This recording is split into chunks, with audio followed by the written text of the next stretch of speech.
New Mexico, welcome back to Unfiltered with Elias, where you come and get New Mexico news, no bullshit, no spin.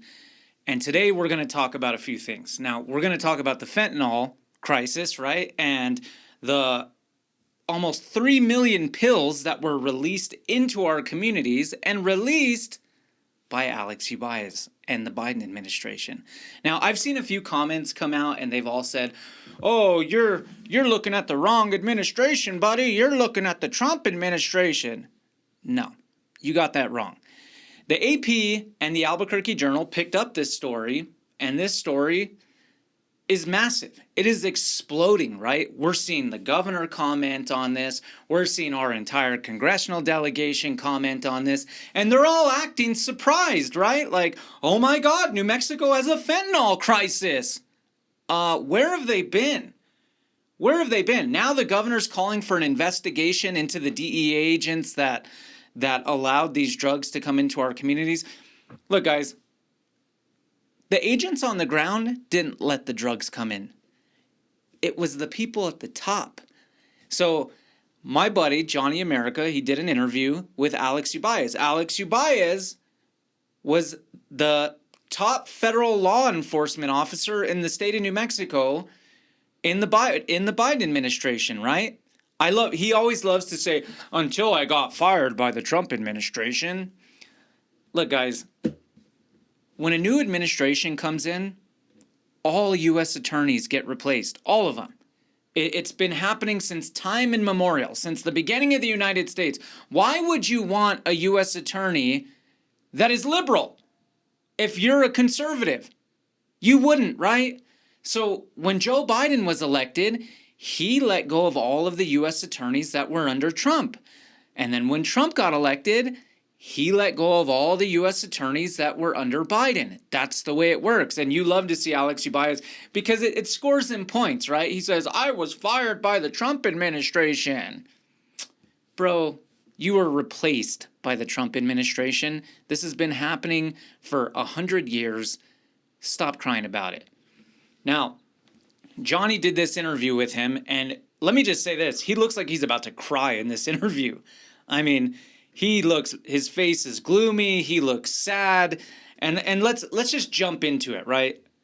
Prosecutors during that time frame. The investigation happened from 2023 till 2025, and Mr. Ubaez was one of the main prosecutors during that time. Would you be able to give some of your perspective on the situation from... One thing though, he wasn't one of the main prosecutors, he was the main prosecutor. So when you have federal officers on the ground, they have to answer to certain prosecutors, right? Whoever's prosecuting the case. But Alex Ubaez, he's the head honcho. He was the head guy in charge. So if anyone decided that they were going to let fentanyl pills into the communities, it had to go through him. It didn't go through anybody else. It went through this guy exactly. The federal side? So when I was 29, I've spent my career in prosecution and public safety. I prosecuted this case where a 16-year-old was killed. He died of an overdose on fentanyl patch given to him by an adult, and I am still haunted by the sobs of his family. I still see the pictures they played for the judge at his sentencing. Wah, wah, wah. He's giving you guys his resume, right? That's what he's trying to do. He's trying to distract you from the fact that he possibly killed thousands of New Mexicans, right? So he's going to give you a sob story. He's going to tell you, oh, these cases, they touched my heart. And you know what? Maybe they did touch his heart. Maybe he did. But what does that have to do with you allowing 3 million pills into the city, into the state of New Mexico? When I became a federal prosecutor, I prosecuted a case of a 26-year-old who was killed by a person he thought was his friend, who gave him a hot shot in the bathroom while he was drunk and killed him.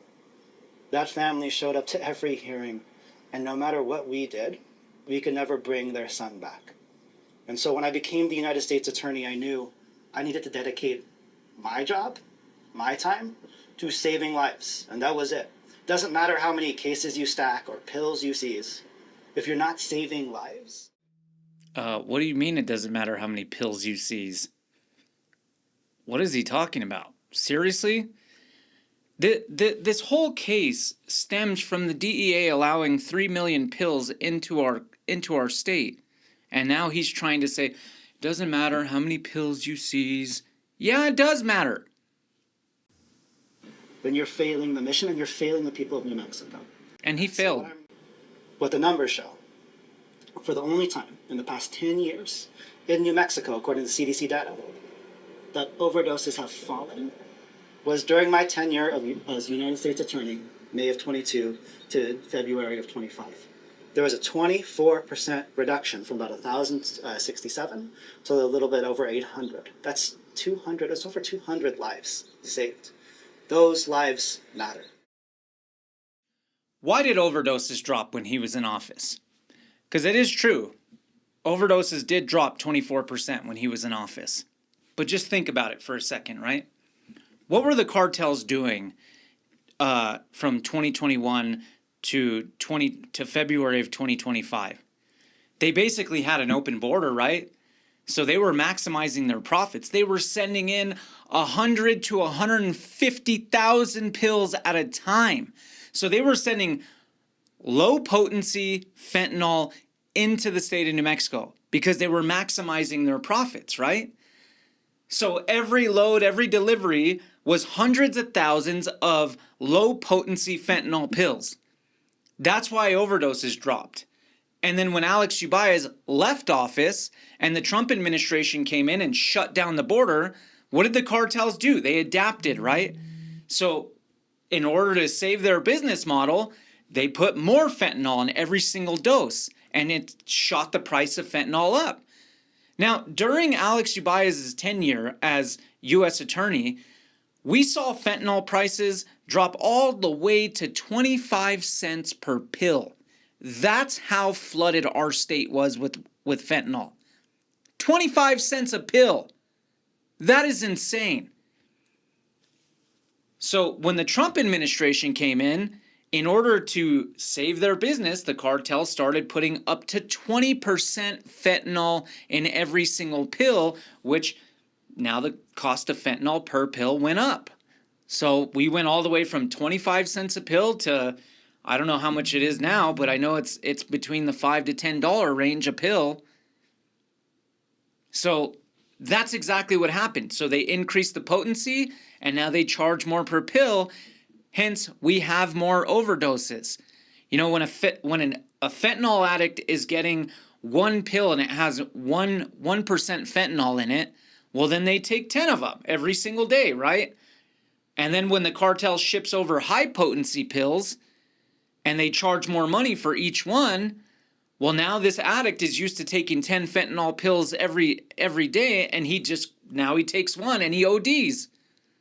So that's why those numbers went up. It wasn't because Alex Ubaez was doing a great job. As a matter of fact, they were shipping in more fentanyl under his administration. The tragic thing, as you mentioned, is there has been an increase. Since I was fired from that job in February of last year. He wasn't fired. God, this guy bugs the crap out of me with that. He tries to get everyone on his side. I was fired by the Trump administration. This has been going on since time immemorial. U.S. attorneys get replaced with the administrations. You've even heard him say, we know that we had such a short time, right?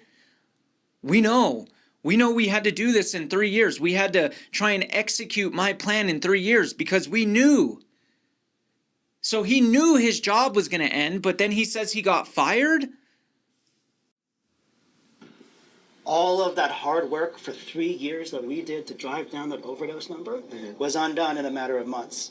And folks should be asking questions. We should be demanding answers. The litmus test for your leaders should be, show us how you are saving lives. We are demanding answers. You know, I made a video asking Alex Ubaez directly, did you give the order to allow 3 million fentanyl pills a month into our community? Did you sign off on that order? Were you the one forming these strategies to allow all of this fentanyl into our community so that you could catch the bigger fish? And guess what? We still haven't got an answer. And this is turning into like a super big deal. I know the mayor was pretty critical. The governor was critical. She's asking the attorney general to investigate this. And this strategy of, I guess, catching the bigger fish. Do you think? Let me just say this, guys. You see Alex Ubaez's face, right? He knows he's in a world of trouble right now. Now, the governor called for an investigation, which I don't know what that's really going to do, right? New Mexico issues investigation after investigation after investigation. And I mean, this year alone, we've seen investigations and reports and nothing ever happens. Nobody gets held accountable. You know, by the time the investigation is released, most of the people have left that department with their pensions intact and they've moved on to a different job, or, you know, they retire, right? So Alex Ubaez does know that he's in the hot seat, though. He does know that the governor, that the mayor, that the congressional delegation, they're going to point all of the blame to him. They know it. You know, right now, we're seeing Alex Ubaez and all these other people try to point the blame at the agents on the ground, but the agents on the ground take orders from the U.S. attorney. So that's why he looks so sad. There's a certain way that, like, how did that whole thing go about? How does that work? Yeah, I think an investigation would be great, because what it will show is that there was a strategy that was effective at driving down overdoses, and it will show a blueprint for how we save lives going forward. So with those experiences I shared with you as a prosecutor, He's just trying to justify what he did. You hear that? An investigation will show that we brought down overdoses. No, an investigation will show that you allowed 3 million pills a month to come into our communities. He's trying to justify his actions. You know what he should be doing right now? He should be apologizing. Wouldn't that be great? Wouldn't it be wonderful to have a government official just come out and say, you know what? We screwed up. You know, we let our plan take over and we were going after this cartel so hard that we screwed up. We screwed up. But he's not going to do that, right? Because he wants to run for another office. against children prosecutor, as an organized crime prosecutor, investigator. There he goes with his resume again. Save lives, we have to attack poverty, addiction, and criminal enterprise. So there is a purpose. There's a role for enforcement here. But they have to work together. That's why, as U.S. Attorney, I not only doubled the size of the organized crime division, right? So those are the people that investigate the narcotics offenses, our cartel bosses.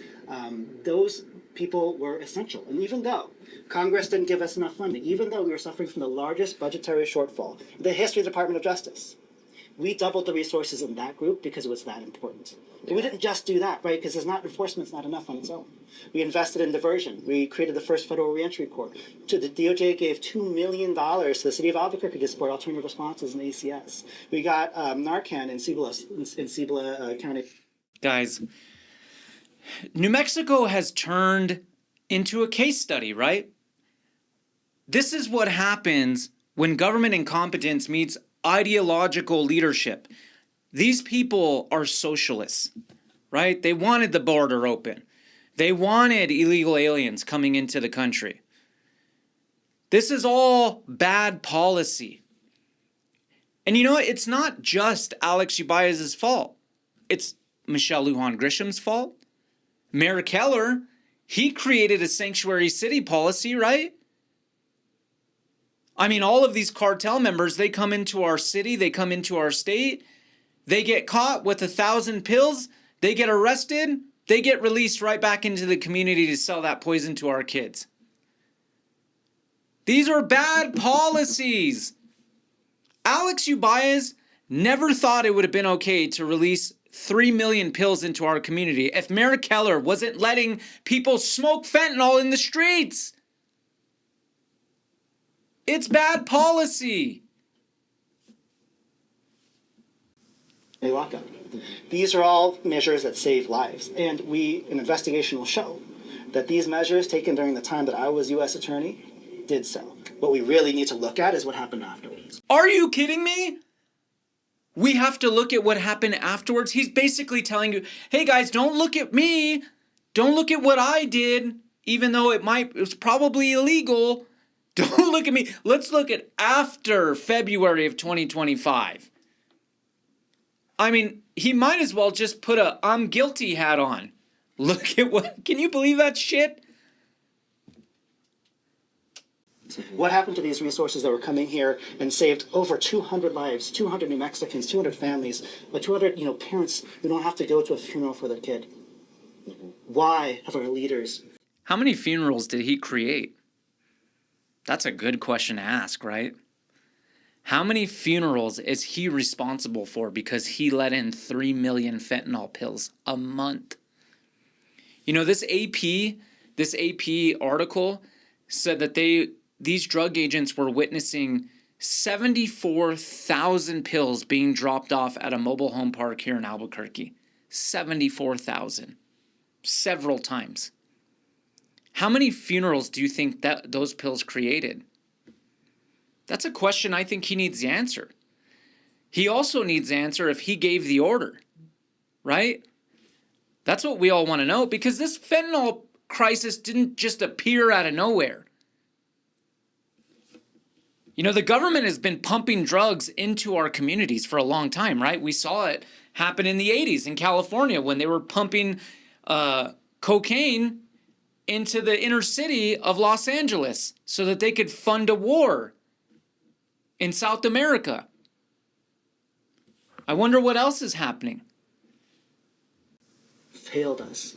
Why have they allowed this spike to happen? Yeah. These are questions worth asking. And my question to you is, during your time frame, I know you probably did a lot of good things, and there's probably some things that you probably think you could do better. What are some notable things that you think you did really good, and maybe some things that could have been improved? Like, if you could give any examples. We were excellent at running these proactive criminal investigations. Mm-hmm. As you saw, they led to the largest seizure of fentanyl in the history of the United States. He loves to say that, right? He wasn't in the administration when they made the largest seizure. He wasn't. His administration may have started the investigation, but he didn't finish it. You don't get to take credit for something that you didn't finish, right? If you start a 5K but don't finish it, you can't say, I completed the 5K. I only ran 1.5 miles, but I did it.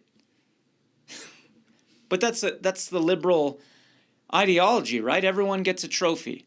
Everyone gets a trophy. He wants to get a trophy because they started the investigation, but Trump's administration finished the investigation, and they finished it with the largest fentanyl seizure in American history.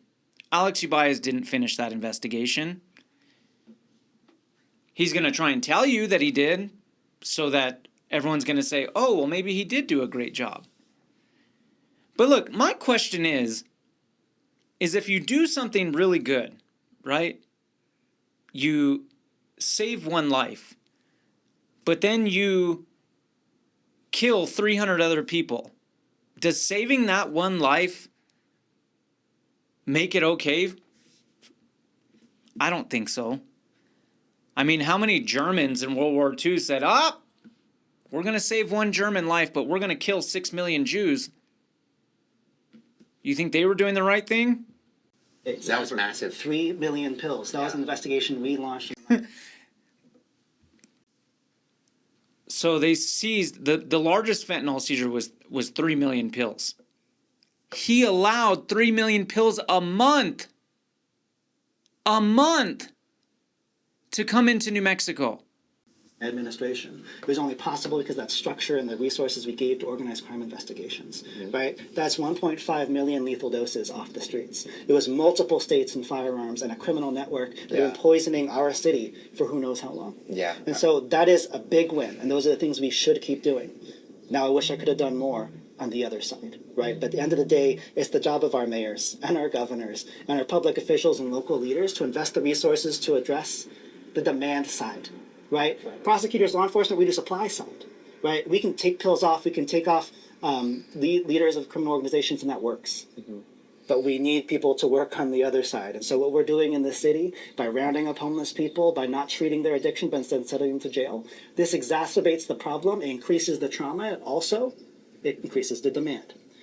So when this guy ran for mayor, right, he he basically said that Tim Keller was doing the wrong thing by arresting people for open air drug use. And look, Tim Keller is not even arresting that many people, right? I mean, that's why Darren White came in and said, no, we're going to arrest everyone. This guy, and the reason why he lost is because he was saying, we can't arrest anybody. How is that working for Tim Keller's administration? We spent $300 million on the Gateway Center. They said that they were going to treat 1,700 people a day. Guess what?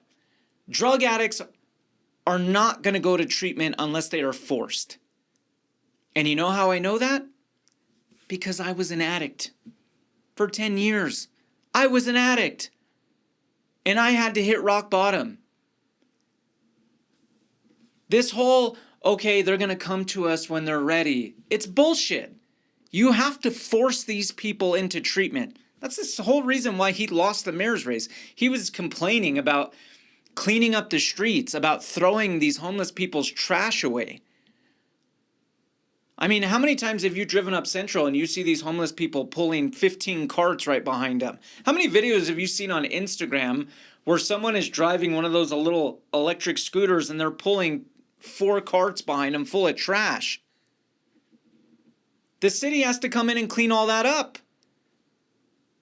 And not just once a year during the balloon fiesta or the state fair. We got to do it year round. So we need to do, I wish I could have done more there. I didn't have the power to, but we did what we could. Like I said, we built the first reentry pool. We doubled the number of people in diversion. We got, life-saving drugs into Cibola. But we need more from our leaders, and we need to demand more from our leaders, answers to why they're letting this spike happen since I was fired. What do you think is that reason? I think because we're not investing enough in that side, right? We, in fact, are investing, at least I can't speak to what's happening now, right? I'm no longer in that office. I don't know what they're doing. Mm-hmm. But I know during my time, we invested a lot of resources in those massive... Well, look, guys, that's Alex Ubaez, right? He's out here, he's calling out the governor. He's calling out Mayor Keller. He's saying that we should be investing more into addiction. And look, we're investing a lot of money. I mean, over $1 billion. I think, no, it was $500 million in the last 3 years alone. So the problem is, guys, is most of that money never makes it to the people on the ground, right? It feeds consultants, it feeds NGOs, it feeds a lot. It feeds the industrial homelessness complex, right? I mean, you see these consultants making $200,000 a year, or these people in these NGOs making $250,000 a year, and by the time the money actually gets to the ground, there's a few $1 million left, a few $1 million to give them pipes, needles, and foil to smoke their fentanyl with. I mean, at the end of the day, guys, they let in 3 million pills a month into our communities. And this is bad policy from the top down, right? Joe Biden was in office. He allowed the borders to be open, right? Which then allowed the cartels to ship low-dose fentanyl by the hundreds of thousands of pills into our state, which then allowed Alex Ubaez to let it into our communities. Mayor Keller doesn't arrest people for smoking fentanyl or shooting fentanyl openly in the street, right? Our congressional delegation backed Joe Biden's open border. They called anybody that said, hey, you know what? We should probably shut down the border before these cartels let in, millions of pills of fentanyl. What did they call us? They called us all racist. They said we were xenophobic, that we were extremists, right? Bad policy from the top down, from the president to the congressional leaders to our mayors to our governor. That's why this was allowed to happen. The only reason why Alex Ubaez let 3 million pills come in is because he's like, look at the city of Albuquerque. They're smoking fentanyl everywhere. What are they going to care if I let in 3 million pills?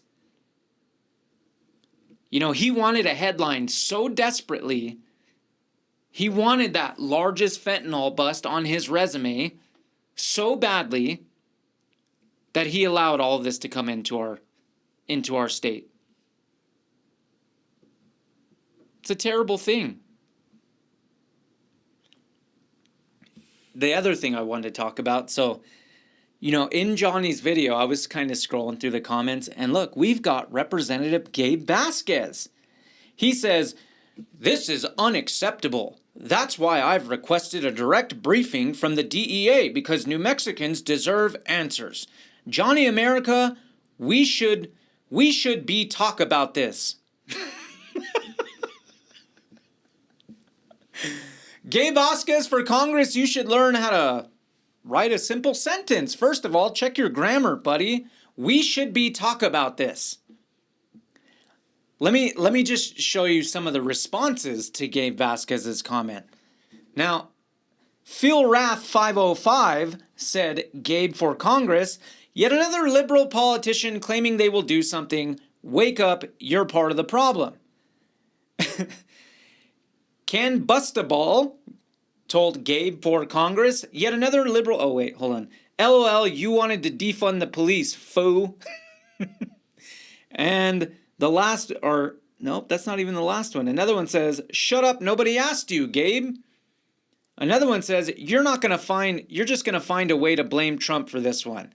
Another one says, "Blah, blah, blah, happened on your watch right under your nose. Democrats have destroyed the state. You're damn right we deserve better." That came from It's Ryan 22. You know what? It's Ryan 22, you're exactly right. Democrats have destroyed this state. We do deserve better. And this did happen under Gabe Vasquez's nose. Gabe Vasquez is our congressional representative for CD2. CD2 is on the border, right? It was under his watch that we had an open border. It was under his watch that we had millions upon millions of fentanyl pills being let into the state. It was under his watch that he was calling to defund the police, nodding along like a little bobblehead for Grisham. "Yeah, we should defund the police." Every single one of these congressional members, during the Biden administration, all of them look like big fat bobbleheads, right? That's all they did was agree. Not a single one said, "This is a terrible idea.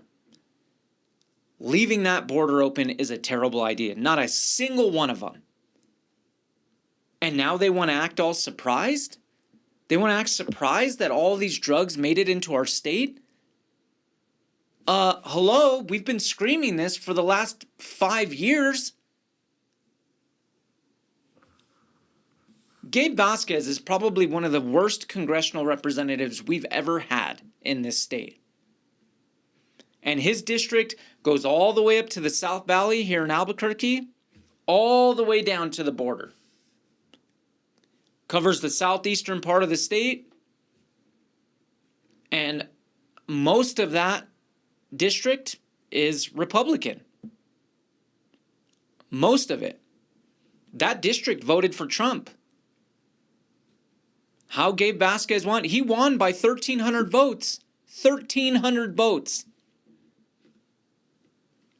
So, look, people are pretty pissed off in this state right now. I'm one of them. As a former addict, this makes my blood boil. It pisses me off. As a New Mexican, you should be pissed off because do you know how much money we spend on overdoses, treatment, recovery? Millions, if not billions of dollars. Do you know how much money we have to spend on Medicaid to support addicts? In the billions. We're spending billions of dollars. And at the same time, we have a U.S. attorney who's letting these drugs into our community. It's just one big circle, right? It's the way they keep the money moving in our state. Alex Ubaez lets the drugs into the community. Michelle Lujan Grisham expands Medicaid, gets every single addict she can on Medicaid. Mayor Tim Keller gets money for homeless initiatives. He gives that money to NGOs, and it's just one big circle jerk. That's how they fund their campaigns. That's how they fund their organizations. That's how they fund their businesses. I wouldn't be surprised if Alex Ubaez was told to let those drugs come into our state. Right? Those drugs feed an industry that supports Democrats. Has anyone put that together? Come on, guys. I mean, those drugs directly benefit Democrats, right? Because you don't see Republicans getting money from NGOs that help support homelessness, right? Of course not. So I'm going to show you guys this next video. It's of Melanie Stonsbury, right? She's in a congressional hearing, and she's talking about SNAP, right? Now, we all know that SNAP is a big deal. Over 450,000 New Mexicans are on SNAP. We only have 2.1 million people in this state. 450,000 are on SNAP. Now, there was a recent report that showed New Mexico is going to have to pay $173 million annually because of the SNAP error rate. Answer the question, by dollar, what are the top 3 causes of improper payments, waste, fraud, and abuse in SNAP? Nobody wants to volunteer? Top 3. Number 1 would be eligibility errors. Wrong. It is improper payments. It's improper payments. It's an intentional SNAP. Let me just say this. When has Melanie Stonsbury ever given a shit about fraud, waste, or abuse? Never. Never. All she's cared about is getting more people on SNAP, right? Getting more people on Medicaid. Because when New Mexicans get on SNAP and they get on Medicaid, they never get off. And then their independence gets taken away. That's how Democrats steal votes, right? They get you dependent on the government. Why does she care about SNAP right now? Because the state of New Mexico is going to have to pay $173 million a year, which is more money taken away from their liberal agenda, right? Donald Trump passed new rules. With these states where their error rate is, I think it's over 6%, these states are now going to be penalized. They're going to be penalized in the hundreds of millions of dollars. That money, that $173 million, is going to come directly out of their agenda. You know, their homeless agenda, their, Medicaid for all agenda, their shut down oil and gas agenda, even though oil and gas provides us basically with they basically provide us with everything we need. All the money we need for every single agenda. Look, oil and gas right now, they gave us $13 billion last year. With the Iran war that happened, the state of New Mexico received over $850 million in royalties. $850 million. She cares about SNAP. SNAP fraud. And the third is criminal organizations who are actually explicitly stealing people's SNAP benefits. Look, why is Melanie Stonsbury making this a big deal right now, right? Now, Republicans in New Mexico and me and several other people have really been pushing this issue hard, right? We saw 2 smoke shops in New Mexico, 2, that received more than $400,000 in EBT cash. Each. $800,000 being spent at 2 smoke shops. Let me just say this. What can you really get that's nutritional out of a smoke shop? Anybody?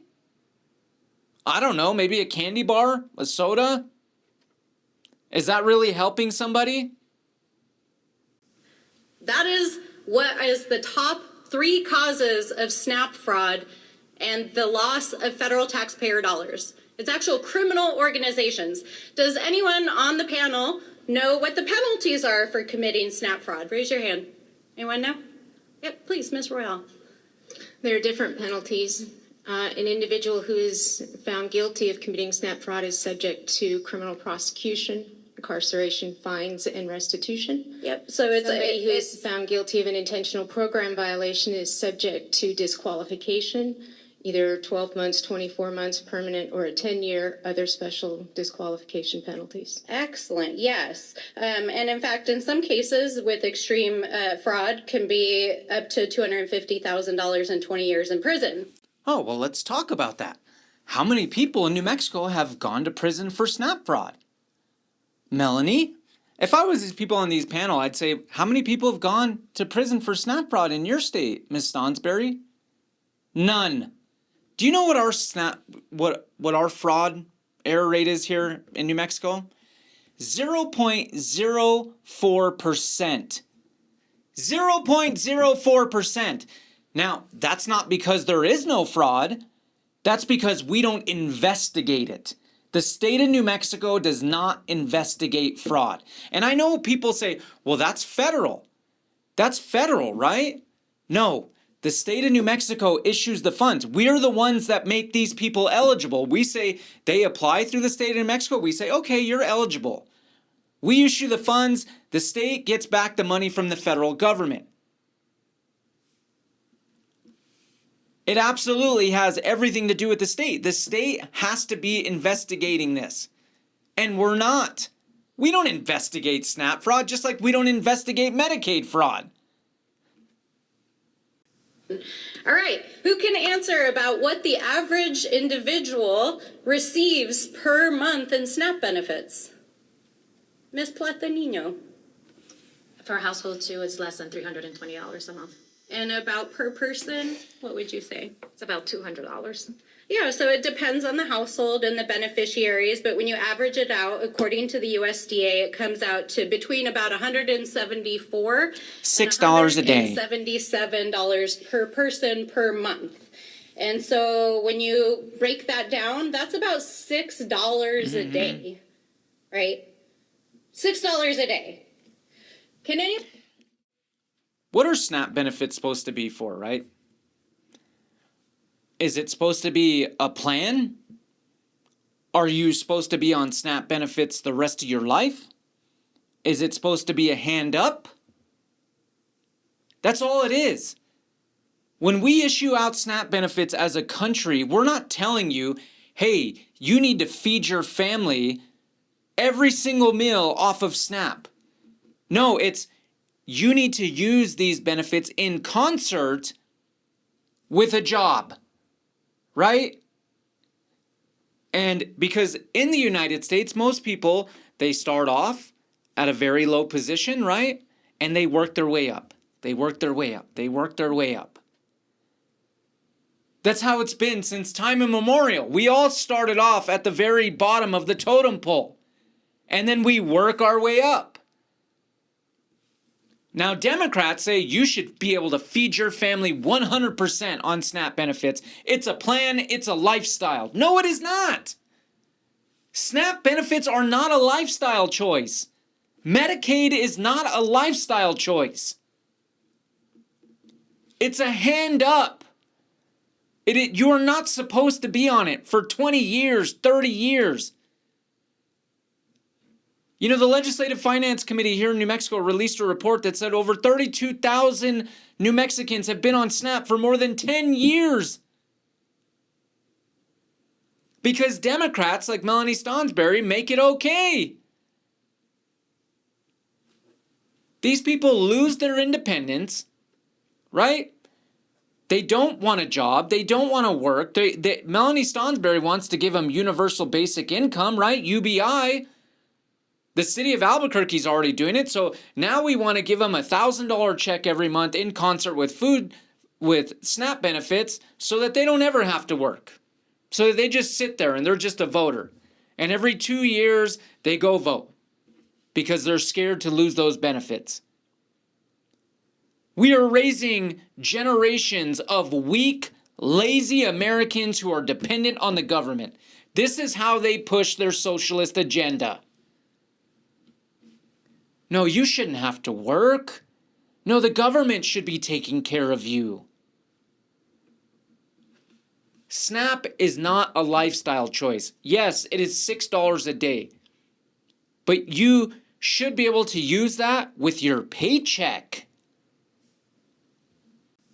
Anyone answer who is the number one beneficiary of SNAP benefits? Ms. Platanino. Retailers, because the money goes straight into the retailers' stores and then goes and offers up into the local economy, raising taxes and increasing wages. But in terms of the actual beneficiaries, in terms of Children. the people who receive the SNAP benefits, but yes, the economic children follow. downstream impacts. Yes, it's children followed by older adults and people with disabilities. Exactly. 39% of SNAP beneficiaries are children under 18 years old. Not fraudsters, children. This lady. She's talking like she's in a elementary school. Yeah. She's a teacher in elementary school. It's You know, she's got a lot of nerve, right? She sits up there on her high horse and she says, children and adults and You've been in office how long? How long have you been part of government? Maybe if you were focused on, I don't know, raising wages, building the economy, building our infrastructure, not attacking the industries that make our state run. They're so focused on social welfare programs that the rest of the state be damned. You know, she's been in office for countless years in state, in local state, and the federal government, right? She's the one that should be on trial right now. She's the one that should be answering questions. Why have you not brought more industry to our state? Why is the median household income still so low? Why are there not good paying jobs here? Why are industries fleeing the state of New Mexico? Why every conversation that you have has to be about social welfare? Where's the economy in all of this? How about helping people find better jobs?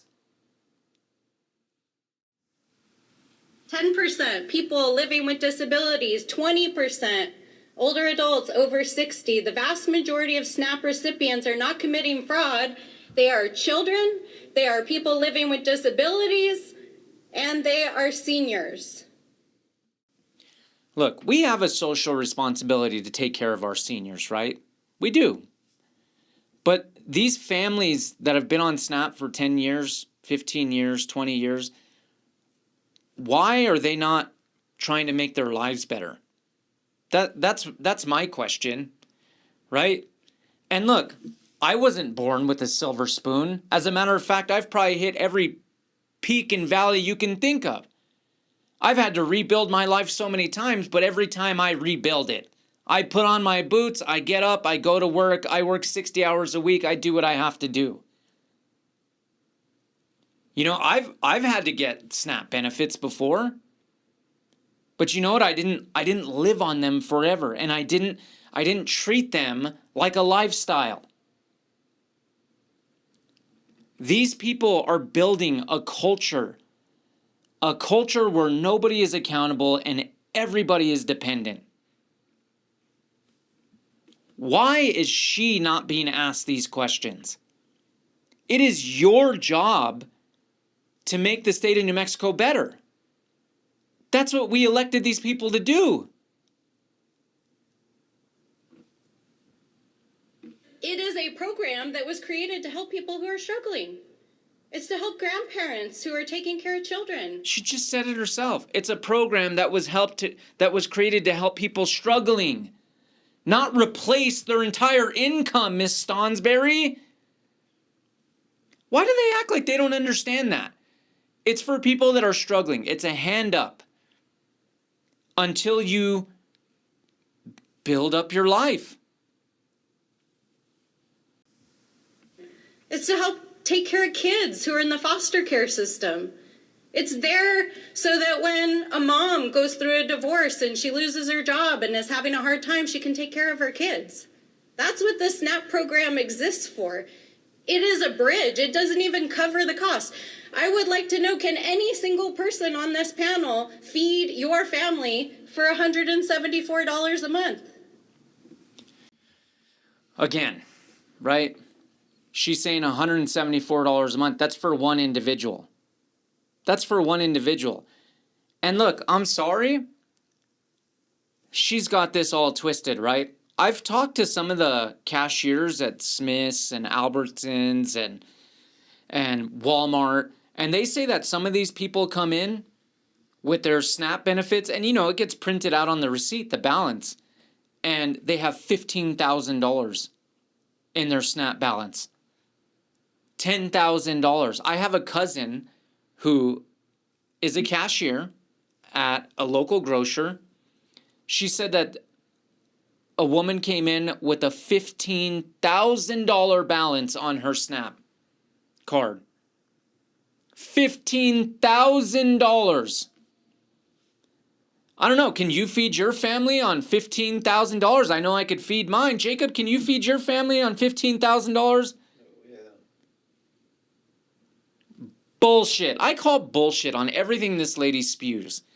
They use these NGOs. They use the George Soros Foundation. All of these reports that they get are not bipartisan. George Soros is behind so many different partisan studies, and that's what they use. They don't use government statistics. They use these studies that the Soros Foundation kicks out. And they try to make it seem, everyone is down and distraught. And I'm sorry that SNAP is having such a hard time. Maybe if you guys didn't let in 20 million illegal immigrants and then give them all SNAP, we could give American citizens more than $174 a month. And they're going to say, illegal immigrants can't qualify for SNAP. Bullshit. Bullshit. Illegal immigrants don't get free health care. Go tell that to First Choice here in Albuquerque. Right? State grants, federal grants, they all get free health care down there. I don't care. They say, we're going to charge you a $25 copay, but if you don't have the money, we're not going to charge you. And then they're just allowed in, they get free health care, get whatever they want, and then they move on. Now, if an American citizen comes in, you could be damned. You're not going to get that. Middle-class families that work their tails off to pay a car payment, insurance, a house, put their kids in school. You think they get free health care? No. Anybody? Can anybody in this room feed your family for $174 a month? Anybody? Not a single hand in the room? Yeah, okay. So one of the guys on there in the congressional in that hearing said, I can feed my family on $174 a month. And Melanie just said, yeah, okay. This is not a joke, my friend. I don't think he was joking. How do you know he was joking, Miss Stonsberry? He said he can do it. Let's get real here. We are being real. You're the one not being real. You're the one talking to everyone like they're in grade school. There is actual waste, fraud, and abuse in this system. It's criminal. There's tons of waste, fraud, and abuse in this system. It is all over the place. The reason why we don't find it is because we're not looking for it. Look at California, look at Minnesota, and I guarantee you New Mexico is right there up with them. Billions of dollars of waste, fraud, and abuse in this state. Billions. Melanie Stonsberry, Martin Heinrich, Gabe Vasquez, Teresa Ledger Fernandez, Ben Ray Lujan, they're all part of the problem. Every single one of them. You know, all they want to do is bring in federal dollars into the state to continue the social welfare programs. But when it comes to actual governing and doing the job, they don't do it. They're not out there fighting to make your life better in New Mexico. They're not fighting to bring industry into the state. When was the last time you saw any of them say, hey, we've got a huge contractor or a huge industry that we're bringing into New Mexico? They don't do it. Hey, we're going to raise wages in New Mexico by bringing in more industry. They don't do it. What do? They scream, Trump bad, Trump bad, Trump bad, social welfare, social welfare. We need more. Give us more tax dollars, more of your money. I need your money. You don't deserve your money. I deserve your money. You don't know how to spend your money right. I know how to spend your money right. The government knows how to spend your money right. Guys, we're going to have more coming up soon. We got to kind of cut the show short a little bit today because we got some pressing stories coming out of New Mexico that I'm working on, and I'm going to have these coming out for you very soon. And one other thing I just wanted to tell you guys, now I pushed out a video the other day telling you guys that Stephanie Garcia Richard was going to be our next lieutenant governor candidate running in concert with Deb Haaland, right? Well, just yesterday, Deb Haaland announced that she endorsed Stephanie Garcia Richard. So, guys, this stuff is super obvious. Stephanie Garcia Richard came out of Emerge. Deb Haaland came out of Emerge. You know, Deb Haaland and the rest of Emerge were all excited about the all-female ticket, right, in New Mexico. And then when Maggie Toulouse Oliver dropped out, we knew for a fact that they wanted to keep that narrative. So we knew that Padilla wasn't going to make it. We knew that Pope wasn't going to make it because they wanted to keep that narrative. And they wanted a Spanish last name, right? Because Haaland Oliver didn't sound very good. I'm sure it didn't play good with New Mexicans. But Haaland Garcia Richard, well, that sounds like a name New Mexicans might want to vote for, right? Guys, I have some breaking stories that I'm working on about Deb Haaland, Maggie Oliver, and the real reason why she dropped out, and some other stories coming up about Garcia Richard and Emerge. Stay tuned, stay informed, and keep coming back to Unfiltered with Elias, and I'm going to give you the late breaking news in our state. We'll see you on the next one, guys. Today's show of Unfiltered with Elias was brought to you by the campaign of Greg Cunningham. Greg is a former Marine, former APD detective, former drug agent, a husband and a father, and a proud native New Mexican, now running for Congress in District 2 in New Mexico.